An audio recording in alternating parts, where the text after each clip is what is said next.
hoy les vamos a hablar sobre leishmaniasis. Mi grupo pues está conformado por Rafael, por David y quien les habla pues Kelly. Bueno, pues nuestras diapositivas se estructuran de esta forma. Entonces primero tenemos la definición, luego la epidemiología, la patogenia, la clínica, el diagnóstico y por último hablaremos acerca del tratamiento.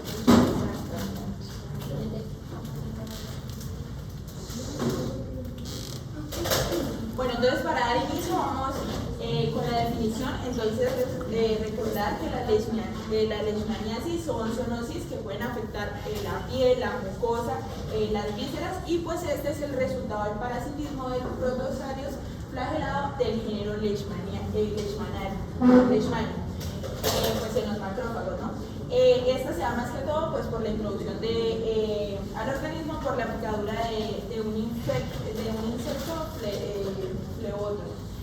Bueno, entonces la presentación clínica pues de esta enfermedad varían pues de acuerdo más que todo a la especie de Leishmania, la respuesta inmune del hospedero y el estado evolutivo de la enfermedad. En este caso pues nosotros nos vamos a basar más que todo en la leishmaniasis tegumentaria. Entonces vamos a recordar pues cuál es su definición. Pues esta es una enfermedad polimorfa de la piel y de las membranas mucosas que más que todo comienzan con una pápula que se va agrandando y pues típicamente esta se puede transformar en una úlcera indolora y pues las lesiones pueden ser únicas o múltiples y muchas veces pues estas van a cicatrizar espontáneamente o muchas veces van a durar semanas o meses, inclusive pues pueden persistir durante muchos años. Bueno, ya con respecto a la epidemiología, entonces... Pero primero en general, ¿qué tipo de enfermedad es entonces? Una zoonosis, una enfermedad parasitaria. Ok, muy bien. ¿Cuál es el mecanismo entonces de contagio en general? A través de vector, ¿cierto? Picadura, muy bien. Bueno, ya hablando acerca de la epidemiología, tenemos que a partir de, en los primeros años del siglo XXI, la OMS reportó 1.067.759 casos de leishmaniasis cutánea y pues esta tenía una media anual de 53.387 contagios. En el año 2020 se informaron 39.705 nuevos casos a nivel pues, mundial. Y pues en el año 2022 la leishmaniasis pues en Colombia disminuyó en una tasa de 0,61 casos por cada 100.000 habitantes. De esta tasa entonces el 93% pues, de estos pacientes pues, recibieron un tratamiento y se observó que el 84,7% de estos hacían parte pues, de la población rural. El 75% estaban pues, en un grupo etario de los 15 a los 44 años y el 87,5% eran de sexo masculino y específicamente pues, afectaba más que todo a los agricultores y a los estudiantes. ¿Por qué será que es más en este grupo etario? Donde trabajan y los estudiantes que van al campo. Porque son el personal que usualmente está encargado de las labores de la agricultura, las labores de campo. ¿Puede haber leishmaniasis en la ciudad? Sí, pero es poco probable, sobre todo donde las Los potreros. Entonces es posible encontrar si está el vector, pero es más frecuente encontrarlo en área rural, ¿sí? Por eso ustedes van a ver que hay poblaciones que son más susceptibles de leishmaniasis. Ahora, con respecto a la epidemiología, ¿cuál será la presentación clínica más frecuente de leishmania? Muy bien. ¿Qué porcentaje representa la forma cutánea? Como el 75%. Casi que el 90%.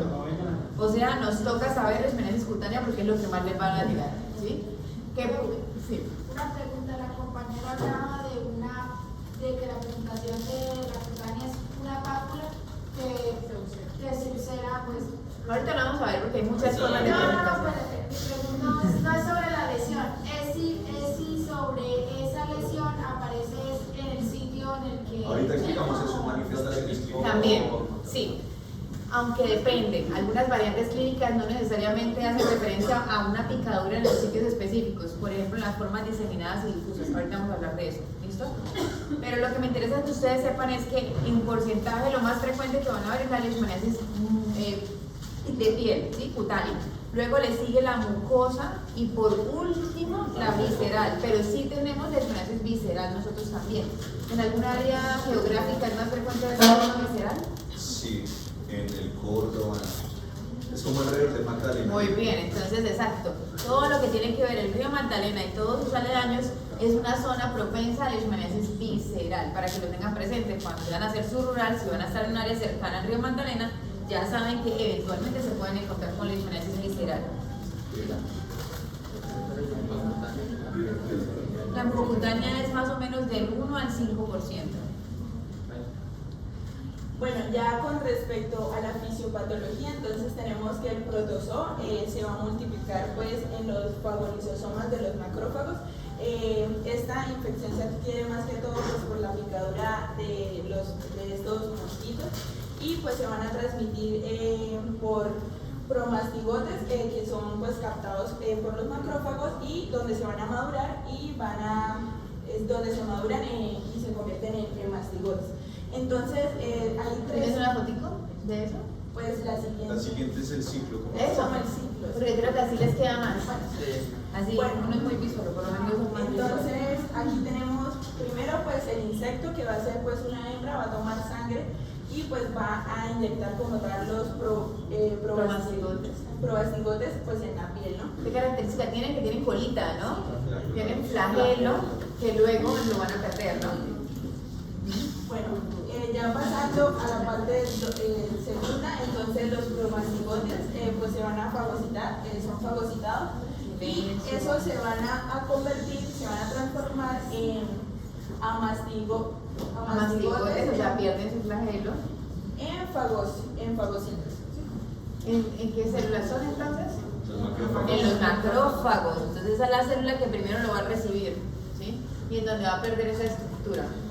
Luego, ¿qué pasa? Bueno, entonces luego los amastigotes se van a multiplicar en las células, incluyendo pues más que todos los macrófagos, pues de diferentes tejidos, ¿no? Entonces después, ya para la parte 5, el insecto pues va a tomar la sangre y pues va a ingerir el fagocito infectado con los amastigotes, ¿no? Eso es en el caso fortuito que una persona que tenga leishmania vuelva a tener contacto con el vector, un nuevo flebótomo que no está infectado se puede infectar a través de la picadura de una persona enferma. ¿Sí? Eso es el último pedacito, sí sucede eso. ¿Sí? O sea, la persona con leishmaniasis tiene que tener aislamiento. No. ¿El paciente con leishmania está aislado? O sea, que por eso pregunto, porque normalmente... Lo importante es controlar el vector. O sea, más importante es controlar el vector. Lo que tú tienes que hacer es establecer un plan de manejo para reducir la cantidad de vector en el sector donde se están presentando los casos. Bueno, y ya pues como dice la doctora, tener en cuenta pues que ya en la gráfica está pues el estadio del insecto y pues el estadio del humano pues que fue el que ya leímos. Así que entienden, ese es el ciclo del parásito. Ahora vamos a ver qué pasa con el sistema inmunológico. Aquí solamente sabemos que el parásito entró y llegó primero al macrófago. Recuerden que también, como veíamos la semana pasada, intracelular, y aquí ya vamos a ver unas cosas parecidas. O sea que si entendieron lo de la semana pasada, aquí va a ser sencillo también entender la fisiopatología. Sigamos. ¿Cómo así? ¿Qué pasa con la Pero es que fisiopatología? de pronto lo que estaba en la anterior diapositiva, que no estaba en el diagrama. Sí, bueno, la intensa respuesta inmunitaria va a provocar pues la ulceración. Espérame. Cuando estamos en contacto con el parásito, ¿qué tipo de respuesta inmune podemos notar? Bueno, ya están los macrófagos y ya fagocitaron ese promastigote, se convirtió en amastigote, se multiplicó. ¿Y por qué tantas variantes de la forma cutánea? ¿Cuál es la razón? ¿Tendrá que ver con la respuesta inmunológica o no? Habría una respuesta celular. Debería haber una respuesta celular. Y si hay una respuesta celular, ¿qué sucede? Pues van a haber activaciones de diferentes células de linfocitos B, por ejemplo, con diferente activación de inmunoglobulinas D. dependiendo. ¿Seguro que tiene que ver con inmunoglobulinas? ¿O eso será una respuesta del tipo TH2 que precisamente es la que permite que el parásito que es intracelular, los anticuerpos no me son tan útiles, permitan que ellos proliferen en todo el torrente sanguíneo? Esta sería natural killer. Una TH1. Puede estar acompañada de natural killer, ¿de acuerdo?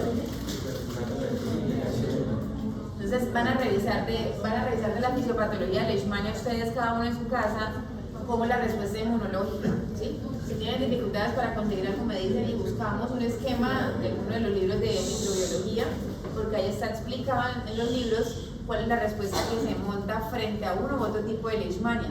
Si yo entiendo eso, entiendo porque hay una forma cutánea limitada, pero también entiendo que hay unas formas diseminadas también, que vamos a hablar ahorita. Bueno, además vamos a ver que como veíamos la semana pasada en la lepra, vamos a encontrar una enfermedad oligoparasitaria y vamos a encontrar una enfermedad multiparasitaria. ¿Cuáles serán las presentaciones que hacen parte de esa forma oligoparasitaria? Es decir, poquitos parásitos. La limitada. Bueno, la limitada, esa incluso estaría en un punto intermedio. La forma recidivante, vamos a ver que es oligoparasitaria, la forma mucocutánea también, ¿sí? Es decir, que aquí vamos a ver que hay una respuesta inmune exagerada frente a poquitos parásitos, mientras que algunas formas cutáneas diseminadas vamos a ver que hacen parte de las poliparasitarias, ¿sí? ¿Hasta ahí vamos bien? Si entendieron la semana pasada lo del TH1, TH2, entienden lo de oligoparasitaria y ya se imaginarán entonces qué tipo de respuesta es, que es más de tipo celular, y las poliparasitarias que son más de tipo humoral o TH2. ¿Listo? ¿Sí o no? Sí. La forma visceral a qué corresponderá. TH2, poliparasitarias. ¿Listo? La mucosa es TH1, la visceral es TH2. La forma cutánea limitada, más hacia el TH1, ¿sí? La forma recidivante, es decir, que vuelve y aparece Leishmania, usualmente es más TH1 también, para que lo tengan presente. Ahora sí, para que entiendan un poquito ahorita por qué hay tantas manifestaciones clínicas de la enfermedad. Bueno, es lo siguiente. Para hablar primero de la leishmaniasis cutánea, entonces vamos a hablar de lo que preguntaba María Juliana. Va a formarse primero un eritema en el lugar de la piel, en la mayoría de casos, en donde el insecto pues introduce los cromastigotes. Después de ese eritema se va a formar una pápula y esa pápula frecuentemente, no siempre, va a ser en estos lugares que son los expuestos al vector. Al vector, exactamente. O sea, mientras usted está durmiendo, porque es un insecto nocturno, le va a picar en la cara, en el cuello, en los brazos, en las piernas. Y esta es la especie específica que está en nuestra zona geográfica, el Lutzomia. La pápula luego puede tornarse en una úlcera, a veces se úlcera, a veces no, a veces se mantiene como una pápula. Y vamos a ver más adelante que hay muchísimas presentaciones clínicas para la leishmaniasis. No solamente es la úlcera, no solamente es la placa, pero lo más común es que se ulcere. Esa úlcera va a tener un centro hiperpigmentado, con bordes elevados, puede ser seca, puede ser exudativa. Característicamente es una úlcera que no presenta dolor. Si tiene dolor es porque generalmente se sobreinfectó con una bacteria. Y también otro signo clínico es que tiene adenopatías regionales, no le va a dar sintomatología sistémica, entonces es una clínica de pronto sí, conservadora. Entonces, lo típico es lo que tú estás comentando, usualmente el paciente lo primero que refiere es que es una lesión papular y usualmente concuerda con lo que estás diciendo, con una picadura, en este caso del vector, y que posteriormente con facilidad se ulcera. Esa úlcera, ¿qué características tiene? Que tiene un fondo limpio, que está muy bien delimitada, ¿sí? No llega a ser tan profunda en la mayoría de los casos y que no duele, ¿sí? Esa es la característica. Incluso a veces los pacientes hasta se encuentran en la úlcera porque ni les molesta. Cuando ya vemos eritema, vemos supuración, o que ese fondo es sucio, esa úlcera, o asociado a mal olor o a enrojecimiento, estoy pensando que probablemente hay una bacteria, en este caso el Staphylococcus aureus es la más frecuentemente asociada a una sobreinfección de la misma, que también se ve con frecuencia. Siguiente, por favor. Entonces, lo que les decía, hay múltiples presentaciones clínicas de la leishmaniasis cutánea, siendo la más común la ulceración, que en este caso pues está un poquito exagerada, pero así se ven las úlceras. pues bien delimitada, con bordes eritematosos, sobreelevados, fondo limpio, ahí se ve bien el fondo limpio. Pero también pues hay varias cuestiones, que es lo que les vamos a decir más adelante, de que hay patrones diseminados, como decía la doctora, patrones difusos, y se puede presentar, por ejemplo, como una placa con costra, se puede presentar con un patrón esporotricoide, que es una infección micótica que presenta este tipo de lesiones como linfangíticas. Sí, y eso se produce porque hay una diseminación linfática a nivel regional que permite que pues el parásito se disemine en una cadena, por eso es que queda como en una cadena, como concatenados. Entonces fíjense que aquí estamos viendo el patrón usual, el de la mayoría de los pacientes es de úlcera única, indolora como lo estamos describiendo, pero hay estas otras variantes que también nos vamos a ver enfrentados y que se pueden parecer a otras enfermedades, ¿sí? Entonces ese patrón esporotricoide, como lo están diciendo, usualmente se parece a la esporotricosis. En cuanto la diferencia es que usualmente la esporotricosis tiende a ulcerarse más el sitio donde se inoculó en este caso el hongo, y luego empieza a hacer nódulos. En la leishmaniasis puede tener ese mismo patrón, pero con frecuencia también se puede ulcerar en ese sitio, ¿sí? Podemos encontrarlo como nódulos también o como úlceras que siguen un trayecto linfangítico, ¿sí? Lo más frecuente un brazo.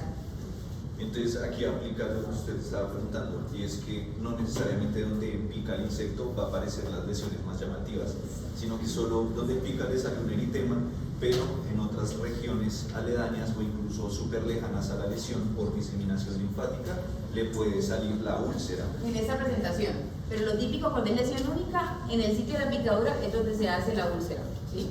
En esta presentación, sitios a distancia. Que se llaman lesiones satélites. Sigue. Entonces, hay dos fenotipos específicos de la leishmaniasis cutánea cuando ocurre esa diseminación linfática que les estaba hablando. Cuando hay una leishmaniasis cutánea difusa, la característica es que va a haber múltiples, entre 10 a 300 lesiones en todo el cuerpo de la misma característica que la leishmaniasis cutánea simple.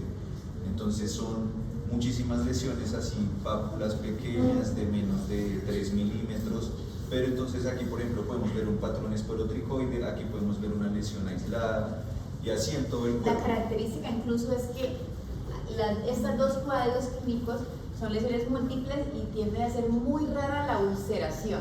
Incluso en su patrón difuso se parece más a una reacción acneiforme, ¿sí? Porque uno empieza a ver muchas pápulas eritematosas en todo el cuerpo. Esa es la variante.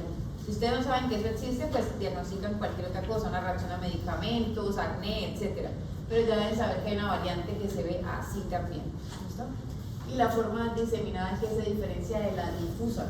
La diseminada es más infrecuente y se desarrolla con en el contexto de una inmunidad celular reducida. O sea que predomina ¿qué respuesta? DH2 se parece entonces a qué tipo de lepra que hablábamos la semana pasada. Entonces acá es multiparasitaria también y por eso también vamos a ver que las lesiones se parecen a la de la lepra y algunos la llaman como leishmaniasis leprosa. Y son lesiones nodulares, queloideas, casi siempre son en extremidades, pero también se pueden presentar en cara. Puede haber compromiso o no de mucosas en esta variante clínica. Y aquí a veces se puede ulcerar, pero fíjense que ninguna de las dos la característica es la ulceración. La característica es que son múltiples, que son lesiones diseminadas, en la una más acneiformes y en la otra más nodulares. Ya ahora pasamos Entonces, espérame, hablando de otras variantes, tú tenías, si quieres devuélvete, que tú tenías unas variantes ahí escritas anteriores. Entonces de esas, por ejemplo, esas son las variantes más frecuentes que nos vamos a ver en el contexto de la consulta. Pero resulta que también existen otras formas clínicas que nos pueden confundir, ¿sí? Entonces, por ejemplo, fíjense que algunas de esas variantes está la forma verrugosa, que es la última que está ahí escrita. Clínicamente se pudiera parecer, por ejemplo, a una cromoblastomicosis, ¿sí? Se pudiera parecer, por ejemplo, a un carcinoma escamocelular verrugoso. Entonces, ¿cómo lo sospecho?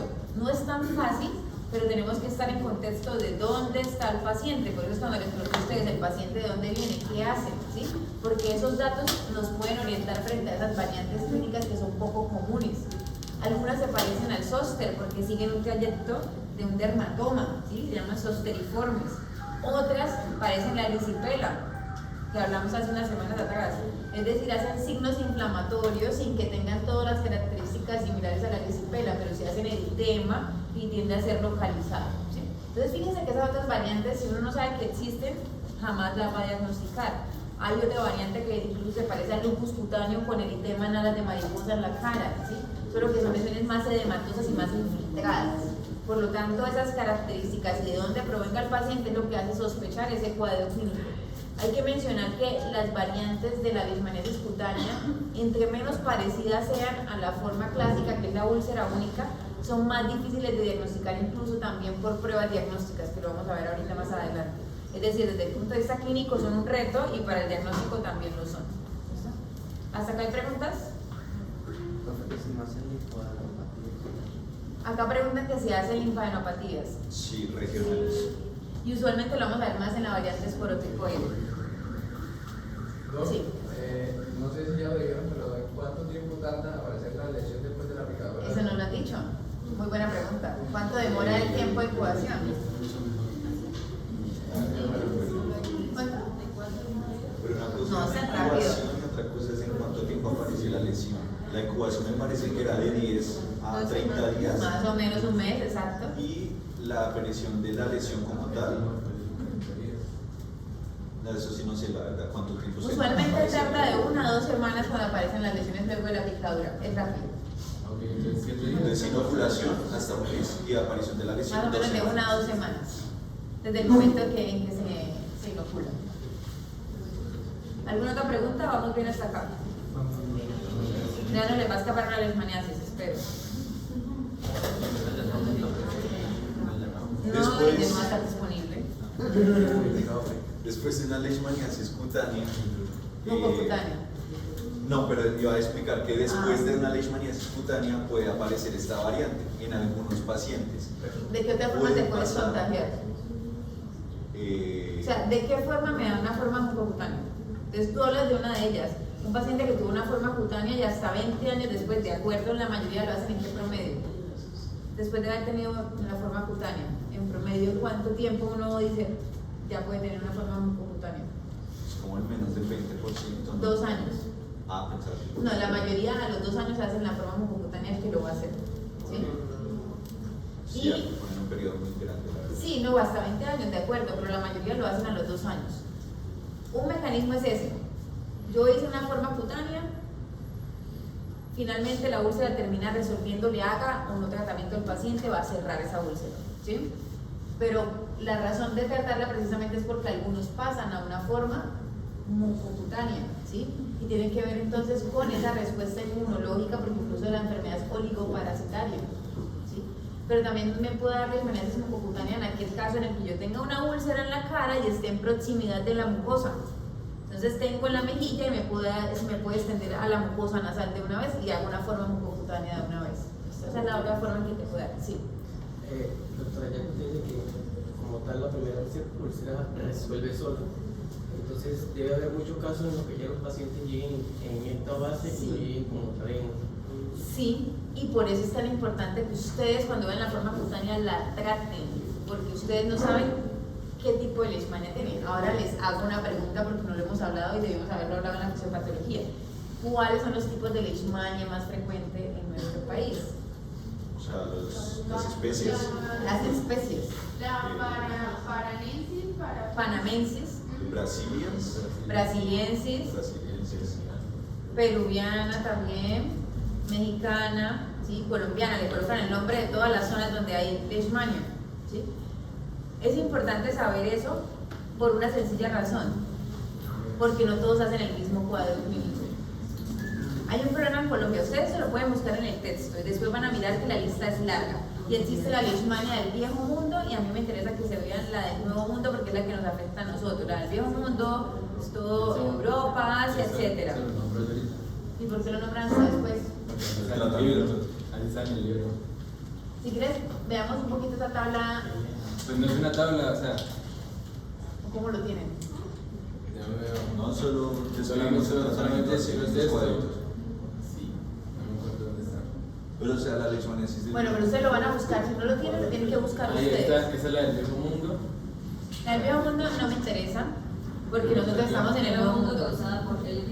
Entonces, van a buscar primero si el vector se llama igual, ¿sí? El vector del nuevo mundo se llama igual al del viejo mundo. No. ¿Cómo se llama el del nuevo mundo y cómo se llama el del viejo mundo? Él es mexicana y el del viejo mundo está ahí y se llama. No. O será que uno se llama flebótomo y el otro se llama luxomía. El levotomo es el del viejo mundo, El otro Luxomía es es el el del nuevo. Ok. La leishmaniasis también son diferentes. O sea, una cosa es el microorganismo y otra cosa es el vector. El vector ya lo hablamos, el microorganismo es lo que estamos hablando ahorita. ¿Cuáles son las variantes más frecuentes que producen o las especies que producen forma mucosa? El panamensis y el brasilensis. La cutánea dijo mucosa. Ah, mucosa, no. Está ahí. Muy bien, entonces eso es importante saberlo porque esos son los pacientes que cuando hacen las formas cutáneas terminan haciéndome formas mucocutáneas. Ahora, ¿son los mismos de la forma visceral? No. ¿Cuáles son las especies de la forma visceral? Phantom chagasi. ¿Y eso por qué será importante? Para el tratamiento que le vamos a dar. Más allá, antes del tratamiento. Por la presentación clínica. Ajá, la presentación clínica. Es decir, les pongo el ejemplo. Yo tengo un paciente que me llega con una úlcera cutánea. ¿Qué probabilidad tiene ese paciente que me haga una forma mucosa y qué probabilidad tiene ese paciente que me haga una forma visceral? Dependiendo de dónde vive y qué vectores hay. No lo sabemos. Eso es la verdad. En la vida real es que ustedes no van a saber la especie. Entonces, ¿cómo saben qué porcentaje de pacientes van a pasar a la una o a la otra? ¿Cómo así? O sea, ¿cómo identifico? Tú no sabes la especie, porque la vida real es que tú no vas a poder tipificar. Te toca a ciegas saber cuál es el porcentaje de pacientes que tienen una forma cutánea y te pasan a una mucocutánea.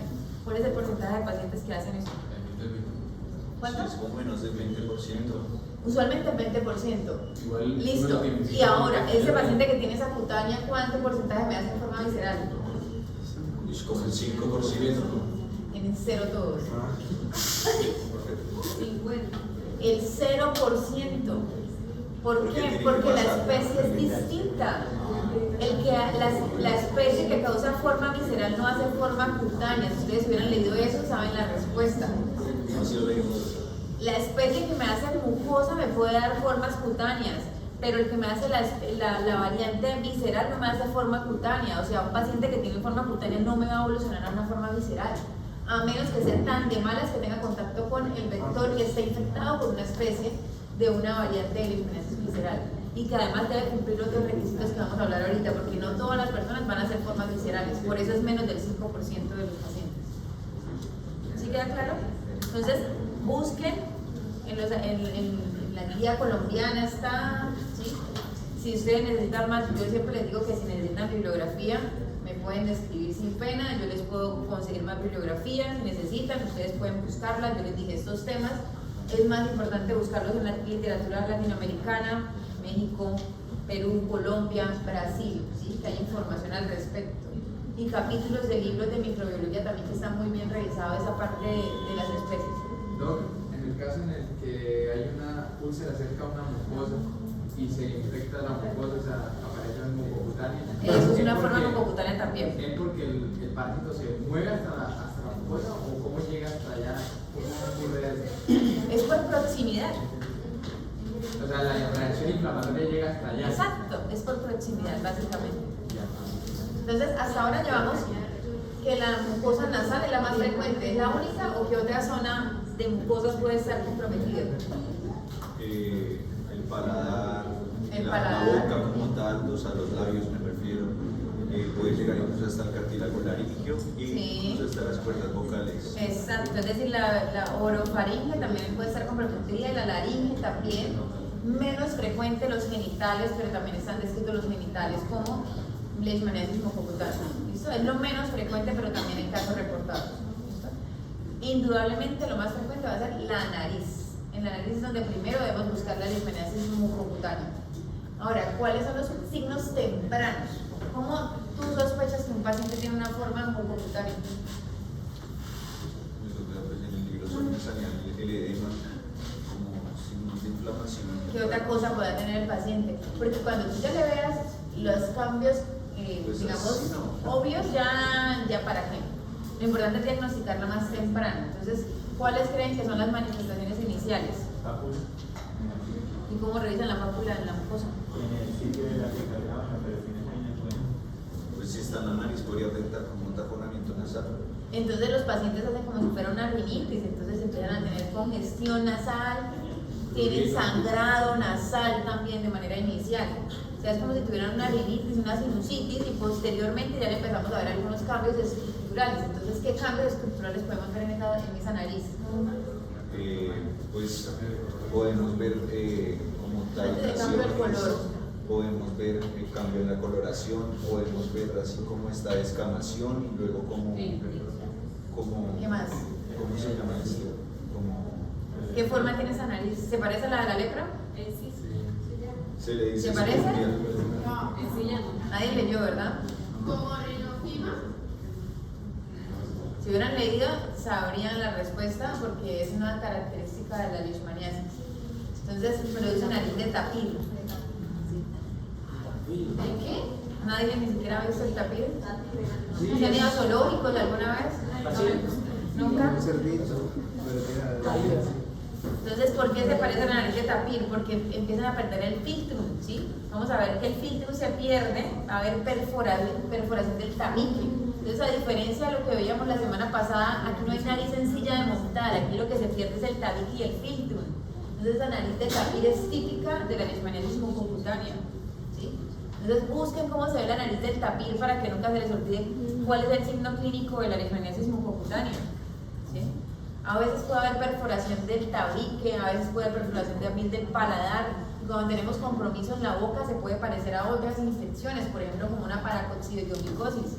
Y si ustedes no saben eso y se van para su rural y ven una mucosa oral comprometida, van a pensar que solo leishmaniasis y resulta que también pueden haber enfermedades micóticas que comprometen esa localización también.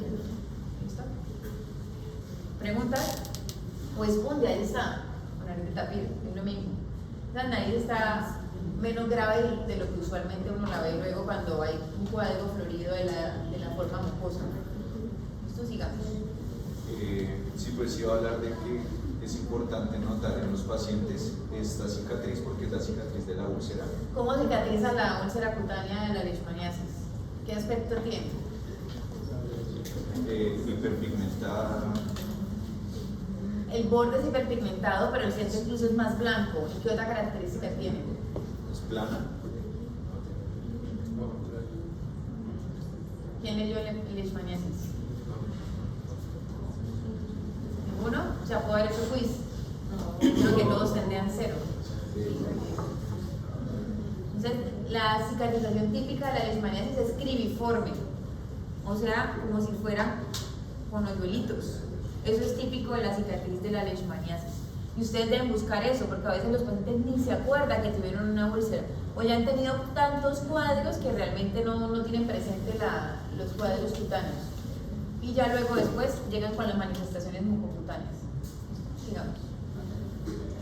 No, pero una pregunta. ¿Todos los pacientes avanzan tanto la lesión, por ejemplo, en la nariz mucocutánea como la que estamos viendo, en nariz de tapir, todos llegan hasta ese punto? Depende de en qué momento se haga el diagnóstico.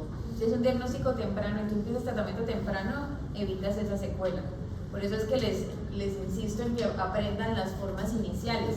Si ustedes ya empiezan a ver que hay un compromiso, que el paciente se queje de congestión nasal, o ya empieza a tener epistasis, ustedes ya deben pensar que el paciente posiblemente tenga compromiso mucocutáneo. Revísenlo, pongan una linterna y miren el detalle del tabique, que es el sitio donde se compromete. Si ven que está perforado, no esperen a que sí, que no. Ese paciente toca derivarlo. Ahorita lo vamos a ver si es un paciente que deben remitir para otorrino. Más, o sea, para llegar a esa nariz, el tiempo de ¿Tiempo? evolución. Puede tomar años. Puede tomar años. Pero usualmente, si yo no lo diagnostico y es un paciente del campo, se puede demorar también ese tiempo en consultar. Uno a veces piensa que eso es ilógico y cuando llegan los casos de tumores de piel, por ejemplo, en un estadio que uno dice, yo no pensé ver eso nunca, es porque algunos pacientes tienen dificultades para consultar, algunos pacientes no le ven la importancia a eso porque no les duele, ¿sí? Porque no les genera ninguna otra sintomatología. Entonces, lo importante es que ustedes reconozcan tempranamente la forma mucosa que deja secuelas permanentes. Y la visceral. En cuanto a la visceral, que es la menos común, se da cuando el parásito se infiltra hacia la médula ósea, hacia el vaso, hacia el hígado. Tiene un periodo de incubación de 1 a 36 meses y es más común en los departamentos que están atravesados por el Magdalena. También la población infantil es la que normalmente se afecta. El cuadro clínico, aquí sí tenemos manifestaciones más sistémicas, fiebre de inicio gradual, pero también repentina, es más normal que sea gradual. Esplenomegalia y o hepatomegalia, poliadenopatías y valores anormales en un hemograma.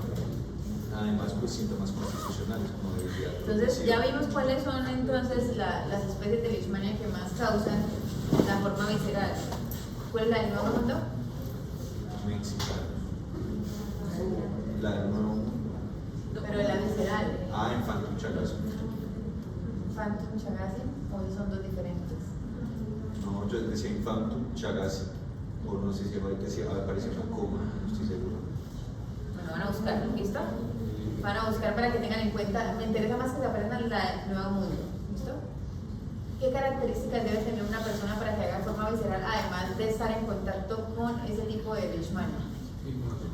Estar inmunosuprimido, estar desnutrido, ¿sí? O tener malnutrición, es decir, debe haber una condición de base que predisponga a que el paciente haga una forma visceral. Fíjense que estos síntomas y estas manifestaciones, ¿a qué otras cosas les recuerdan? Ustedes ya notaron por medicina interna. Pues por ejemplo en un niño, kwashiorkor. Sí, de acuerdo, incluso pueden estar presentes las dos cosas también. Tú puedes encontrar un paciente con kwashiorkor y puede tener además una leishmaniasis visceral. ¿Qué más? Incluso se parece un poco al dengue también. Bueno, dengue puede ser diagnóstico diferencial. ¿Qué otra enfermedad les da hepatospleno? Les puede dar penias, aplasia de la médula. ¿Qué otras entidades? Por ejemplo, las leucemias. ¿Será que no? ¿Será que algunas enfermedades tropicales? ¿Qué más además del dengue? Por ejemplo, la fiebre amarilla, la malaria, la leptospirosis. Entonces deben pensar en enfermedades tropicales y deben pensar en patología neoplásica también frente a este tipo de manifestaciones. Y una de las causas va a ser la leishmaniasis, pero también incluso hasta la tuberculosis deben pensar.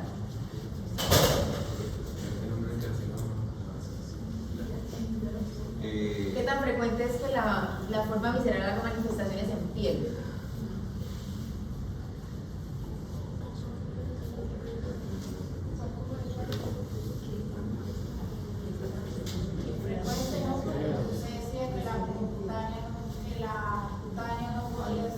Y entonces en ese orden de ideas, los pacientes que tienen forma visceral no hacen manifestaciones en piel. No, si las puedo hacer, pero es ¿Eso cómo se llama? Calazar. ¿Qué es calazar? Es una forma de decir la ley. ¿Y qué significa la palabra calazar? ¿Por qué le pusieron el nombre tan raro? Por el cuello, fue una presentación hace muchísimo tiempo por el cuello de Pelagras encima. Bueno, puede ser una presentación. Entonces, calazar significa fiebre negra, ¿sí? Que es parte de las manifestaciones en la población susceptible, ¿sí?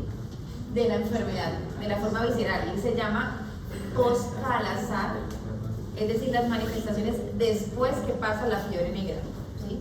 Y dentro de eso hay manifestaciones en piel. Puede hacer verrugas.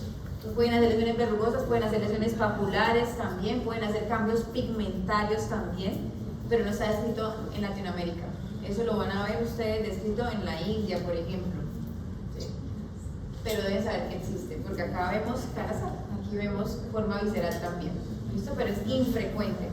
Posiblemente debe haber algún factor genético que favorezca esto, e incluso lo vamos a ver, o está descrito en pacientes que ya se manejaron para leishmaniasis visceral y muchos años después hacen esas manifestaciones en piel.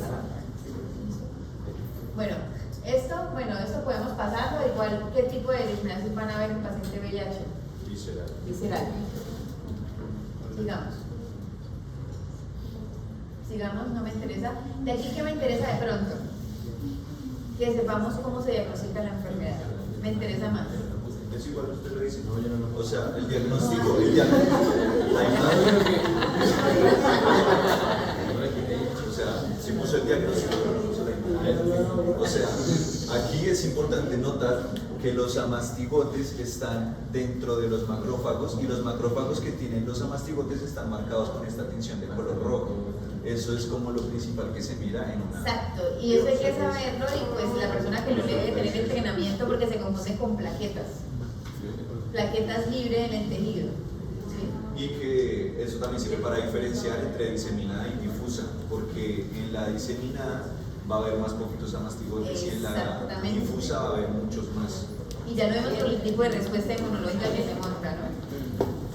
Entonces, ¿cómo se hace el diagnóstico de leishmaniasis? Eso ustedes tienen que tenerlo clarito. O sea, así estén cansados, aburridos, pero el día de mañana cuando estén solos les va a tocar acordarse de lo que estamos hablando ahorita. ¿Cómo se hace el diagnóstico de leishmaniasis? Pues hay muchos métodos de diagnóstico de leishmaniasis y por lo menos en cuanto a la cutánea, o sea, para diagnosticar la leishmaniasis se utiliza la PCR y la PCR... Eso es lo ideal, pero eso no lo van a tener en el suelo. Exacto, entonces pues también se pueden hacer biopsias. ¿Qué otra cosa? Voy a empezar a hablar. Más fácil, y la más fácil. La más fácil de la clínica. La prótesis. No, con la clínica, por supuesto. La clínica es clave para que tú decidas hacer el prótesis. Te va a dar una sospecha clínica, pero con eso no va a ser suficiente. Entonces, ustedes cuando estén frente a un paciente con una posible leishmaniasis, lo primero que tienen que hacer es confirmarlo. Porque desafortunadamente la Secretaría de Salud para dar el medicamento y llenar la ficha tiene que estar confirmado el caso. Entonces, lo primero que ustedes van a tener disponibles en cualquier sitio donde hagan su rural es un frotis. ¿Sí? ¿De dónde se toma el frotis? De la zona donde tenga la úlcera. ¿De qué parte de la úlcera? Del borde, preferiblemente del borde. Entonces, con un hisopo o con incluso con una hoja de bisturí también raspan un poco y toman muestra. Desde con el hisopo, sí. Y lo colocan en un puro objeto. ¿Listo? Sí, señor. Bueno, ¿cuándo va a salir negativo? ¿Cuál es primero, cuál es la sensibilidad de esa prueba? ¿Qué tanto chance hay que me salga una prueba positiva?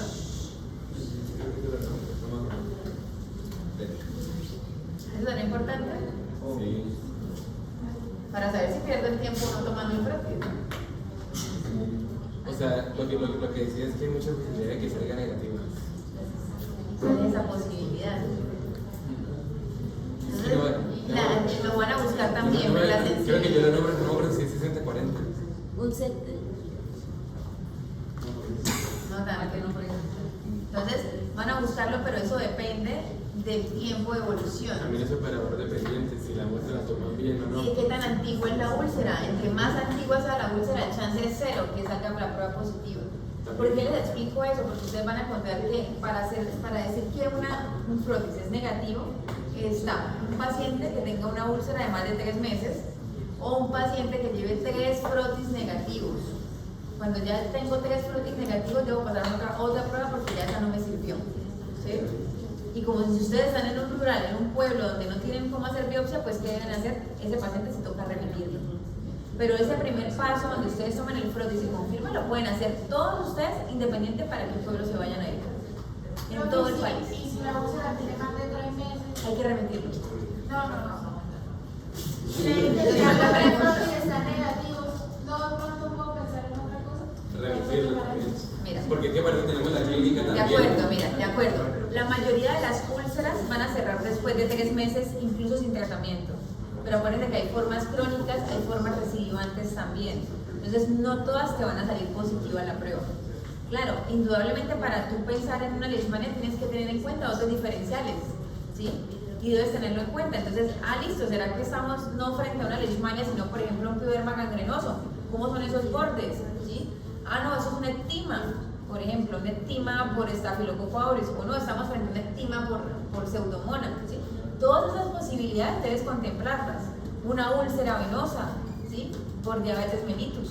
Pero si tú tienes claridad, porque estás en una zona endémica, porque ya sabes que hay más casos, ¿sí? Tiene una úlcera indolora con las características típicas en un sitio expuesto al vector, pues debes pensar que posiblemente es una leishmania, que es lo más frecuente en la zona en donde estás. Si a pesar de eso tienes un frotis negativo, tú tienes la opción de buscar otras cosas, pero usualmente eso lo va a requerir con ayuda, otro tipo de ayudas diagnósticas como la biopsia. Y es la razón por la que te digo, debe remitirse el paciente, ¿sí? Porque hay que tomar una histopatología profunda que incluya el borde y el centro de la úlcera. Por ustedes cuando leen el capítulo van a ver que en los libros le dicen a uno que hagan la forma de torta, que tome todo el borde y una parte del centro también para poder encontrar los amastigotes, que es básicamente lo que buscamos. Profe, o sea que el protein no es 100% confiable. Por eso les pregunté la sensibilidad, que es lo que no me respondieron. También no son tanto falsos negativos, incluso, más falsos negativos y poco falsos positivos. Lo otro que puede suceder es que el paciente, que el paciente tenga sobreinfección bacteriana. Si el paciente tiene sobreinfección bacteriana, acuérdense que la prueba va a salir negativa. ¿Qué hay que hacer en esos pacientes? ¿Qué dice la guía? Ya, sí, es lo que le dije. Es 40% de probabilidad de que sí salga positivo y 60% de que salga negativo. Sí, pues claro, eso te da un 100. Y entonces, ¿qué vas a hacer si un paciente te llega con sobreinfección bacteriana? Yo les hago todas las preguntas y ustedes ahorita les parece muy gracioso y lo que sea, pero cuando estén solos en el rural van a ver que no, pues es tan si tiene gracioso. sobreinfección bacteriana, pues primero identificar también qué bacteria tiene. No puedes gastar tanto tiempo en eso. ¿Qué es lo más frecuente? Oxacilina, estafilococcus. Oxacilina, pero lo vas a hospitalizar. ¿Ya vas a poner vancomicina? No. O si no la tenemos así, oxacilina. Para que se vaya y se lee. ¿Cómo se trata el estafilococo aureus ambulatorio? Ya eso lo vimos. No pueden olvidar el seminario, empezar el nuevo y borrar el anterior. No. Oxacilina lo vas a hospitalizar. No, eso es intravenoso.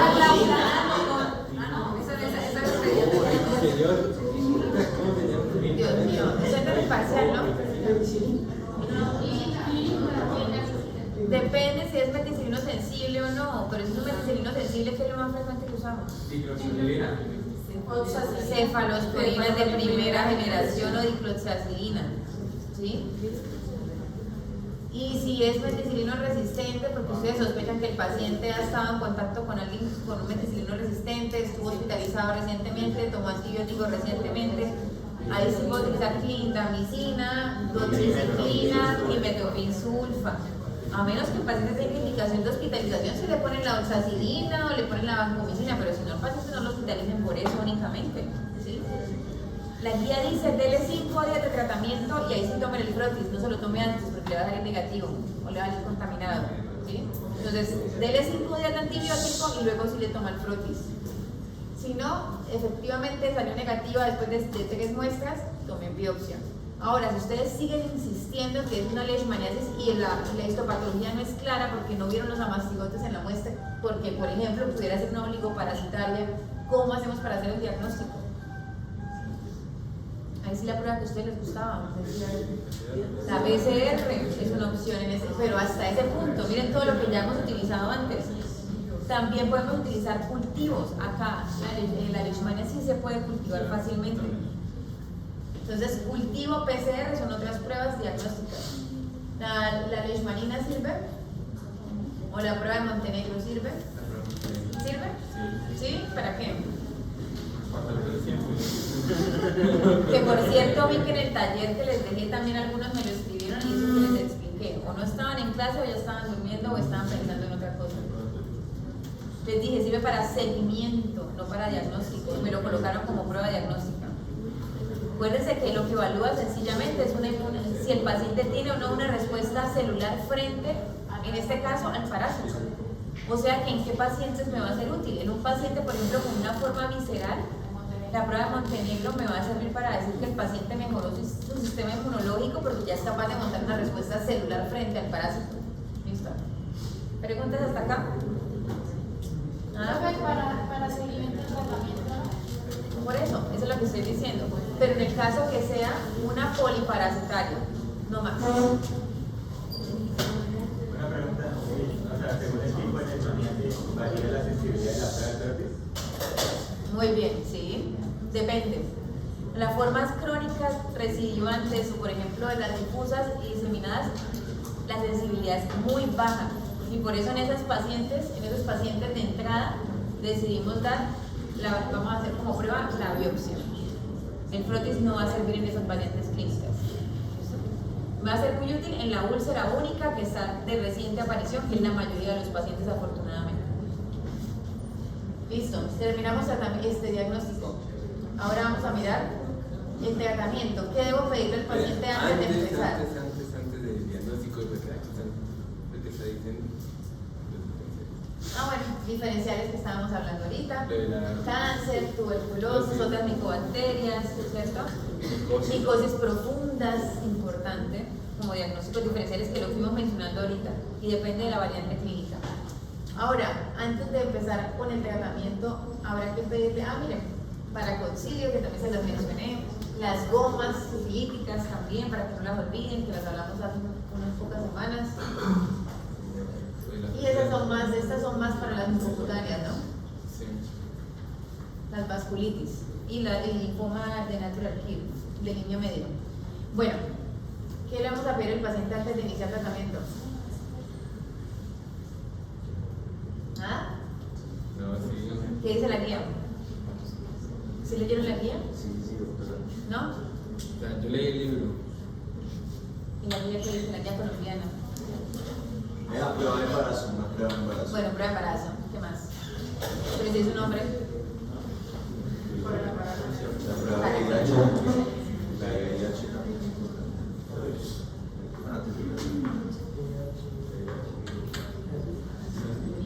Van a leer la guía, todos, tienen que leer la guía, todos, porque eso les va a servir cuando ustedes hagan su rural. No es por molestarlos, de verdad. A mí no me gusta molestar, pero si ustedes no saben eso, cuando estén en el rural, pónganse a pensar que alguno de nosotros esté en esa situación. Transaminasa. Debemos saber qué vamos a pedirles. Transaminasas. Transaminasa. ¿Por qué? Cuadro Por la toxicidad de los medicamentos. ¿Cuál es el tratamiento de elección para la leishmania? Anfotericina. Depende de la forma. Sí. Depende, la forma cutánea no es la anfotericina. ¿Y eso qué es? Antes de la glicerol, ¿no? La anfotericina es la glicerol. Las sales de antimonio, ¿sí? Las sales de antimonio son el tratamiento de elección. Entonces, dentro de las sales de antimonio, la que más usamos es el N-metilglucamina, que es bien tóxica, pero es lo que está disponible muy fácil en nuestra población, ¿sí? Y la Secretaría de Salud lo da gratis. ¿Esas son las mismas antimoniales pentavalentes o pentamidina? Pentamidina es una de las moléculas. Entonces, pentamidina es una de ellas, pero la que más se utiliza es la N-metilglucamina, más conocida como glutantime, que es una marca. También tenemos la mintefosina, ¿sí? Un pavio. Doctora, la esos marca. medicamentos hay que solicitarlos un permiso al ejército, ¿no? Algo así. Porque Para eso ustedes cuando hagan su rural lo primero que deben hacer es hacer la ficha de notificación que les puse a hacer la semana pasada lepra, pero la de la leishmaniasis. Tienen que notificarlo, tienen que avisarle a la enfermera jefe que está con ustedes o al programa de infecto que esté disponible en el sitio donde ustedes trabajen, ¿sí? Profe, encontré la guía de atención de leishmania pero la sesión de infectología, ¿es así? Es la misma y salió el año pasado o este año. La guía es nueva. Sí, Hay que leerla. ahí la mandé. ¿Listo? Léanla. Entonces, cuando ustedes vayan a empezar un paciente con glucantime, primero deben saber si tiene contraindicación de glucantime, ¿sí? Si tenemos un paciente con una arritmia cardíaca, no vamos a empezar glucantime, ¿sí? Un paciente que tenga una hepatopatía, ¿sí? Una insuficiencia renal, no vamos a utilizar ese tipo de medicamentos que yo ya sé que le van a agravar su cuadro de base, ¿sí? Por eso es que hay que pedir los exámenes que les digo. ¿Cuándo se hace el examen de control? ¿Cuál es el pico máximo de efectos secundarios de esos medicamentos tan tóxicos? ¿En qué momento del tratamiento? Yo también lo hice en la guía y muestra hasta una gráfica lo más de bonita que le dice a uno. Una vez dado de alta al paciente, realizar evaluación clínica al día 7, 14, 21 y 28 a los 45 días, 90 días. Pero eso es para el seguimiento general, pero los efectos secundarios, la mayoría de pacientes lo van a hacer a la semana. 7 días. 7 días. A la semana. A la semana van a hacer los efectos secundarios y por eso ustedes deben tomar exámenes entre la semana 7, entre el día 7 y el día 14. El que le va a hacer los efectos secundarios se lo va a hacer en ese momento. deben leer cuáles son los criterios para suspender las sales de antimonio. Ahí les dicen cuántas veces deben estar elevadas las amilasas, cuántas veces deben estar elevadas las transaminasas y la creatinina para decir suspende el tratamiento. Entonces miren que no es un medicamento tan inofensivo. Si yo decido ponerlo, debo estar pilas con el paciente. ¿Cuál es la vía de administración? Las sales de antimonio y la leucocina son para la cutánea y mucocutánea. Ahorita vamos a ver ya eso, sí, exacto. La vía de administración administración depende del medicamento. Entonces, las sales de antimonio, ¿por qué vía se administran? Intramuscular. La miltefosina. Oral. Es la única que sea oral. La anfotericina. La fotericina B, como es liposomal. Endovenosa. Endovenosa. Entonces ya uno se imagina el escenario donde está el paciente. ¿Cuál será el escenario del paciente que está recibiendo la vía intramuscular? Ambulatorio. Ambulatorio, se hace control diario, se le administra la dosis y luego se va para su casa. O sea que ¿qué pacientes toca hospitalizarlos? Los de la Les toca en la fotericina, les toca sí o sí estar hospitalizados. Pero esos son de leishmaniasis visceral. ¿Qué pacientes tienen indicación de terapia con sales de antimonio? Cutánea y mucocutánea también. ¿El tiempo es igual? No. ¿Cuánto es el tiempo de la cutánea y cuánto es el tiempo de la mucocutánea? 20 de la cutánea y ¿cuánto de la mucocutánea? 8 días más. 28. Y las butericinas para visceral y mucocutánea. La anfotericina la vamos a utilizar para pacientes en los que no es posible utilizar las sales de antimonio en la forma mucocutánea y para la forma visceral. ¿Listo? Y para casos especiales también. Entonces, mujeres embarazadas con forma cutánea, ¿cómo la tratan? Anfotericina B. Si es una forma cutánea, ustedes van a encontrar, y quiero que lean la técnica, se les da termoterapia, calor. Y deben buscar a qué temperatura y cuántas veces al día. ¿Qué es lo que busca uno? Que la úlcera cicatrice, pero que mate los parásitos. Terapia de calor o crioterapia. También. O la radioterapia, que es fotodinámica. Sí, pero digamos que la terapia estandarizada para una mujer embarazada es que toca colocarle calor. Y una vez se desembarace, hay que darle las sales de antimonio también. No se salva. ¿Por qué? ¿Cuál será la razón? El riesgo de trapecio vertical. ya se desembarazó. Ah.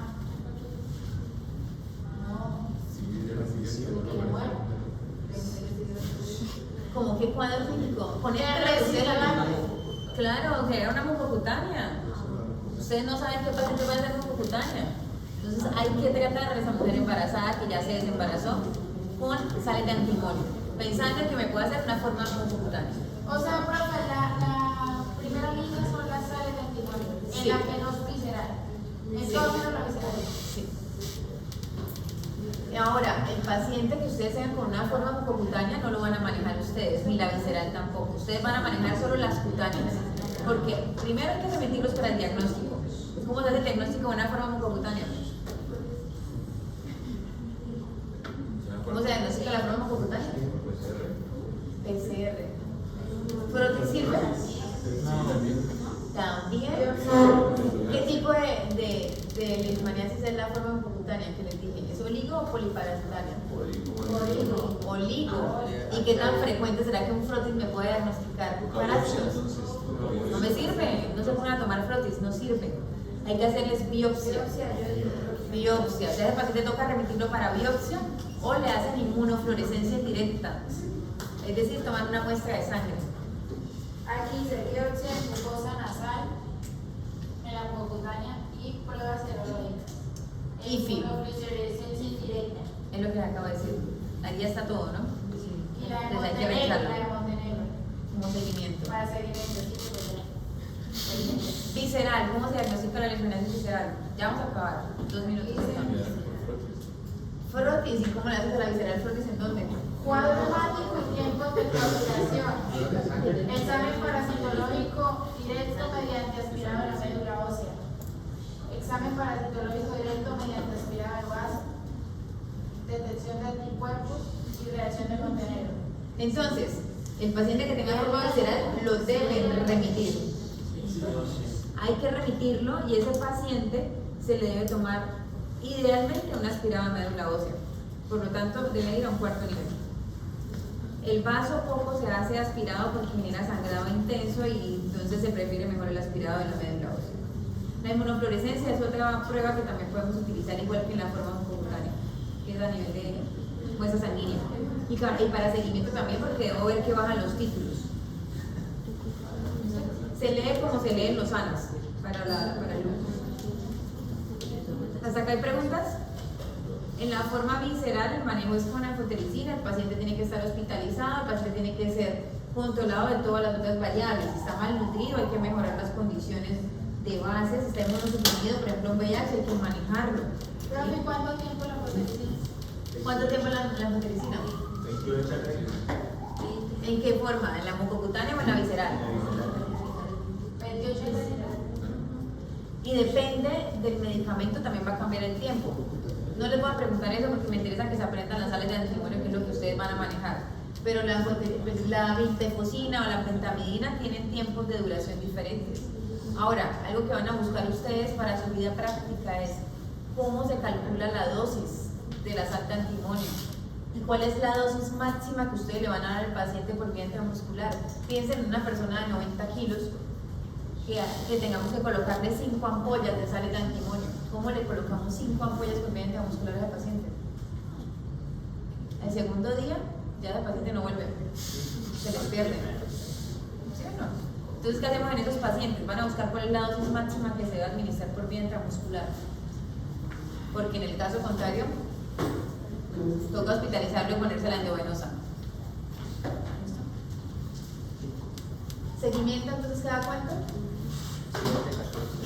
7, 14, 21, 28, 45, 90, 6 meses y luego cada 6 meses durante 2 años. Pensando en que me va a hacer mucocutáneo. ¿Listo? Van a buscar cómo sé que el paciente quedó tratado. ¿Cómo debo esperar que esa úlcera se cierre? ¿Cuánto porcentaje? Y ustedes van a mirar que les piden como un área de superficie. ¿Cómo se calcula esa área de superficie para que ustedes sepan que el paciente se trató o no? ¿Listo? Bueno, nos vemos.